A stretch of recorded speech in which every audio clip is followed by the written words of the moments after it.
Yani ana mesele seher aslında meslek zaf yani zaf çuva zaf meslek zaf garona.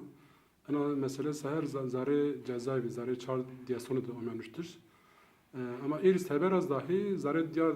binatı diğer yön diye sonu yaramandır. Gerek masterine bir fikir. Az mesela şahitlik kana tekrar bazı tekrar havalımı en pırtuk kitap خود نشانين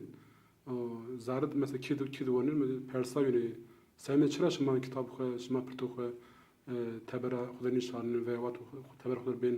پنن کی ارزش چونته خو جواب ین هناب یا ون ما ترسین زار otobüs ma bu mesela belki yo mara yers ondan sonra yo belki mara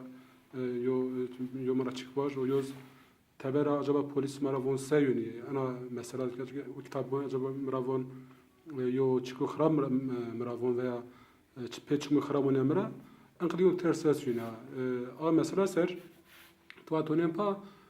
nüştüş seher o ce nüştüş seher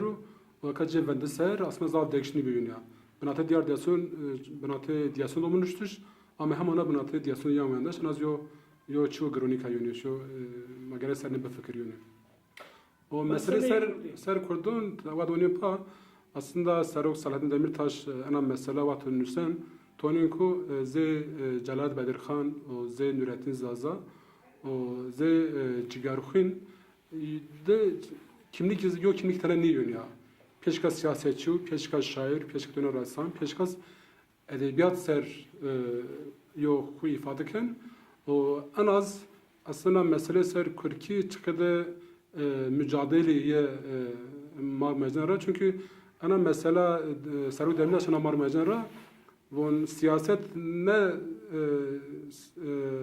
ancak be tebera ve binyon komit icap kerse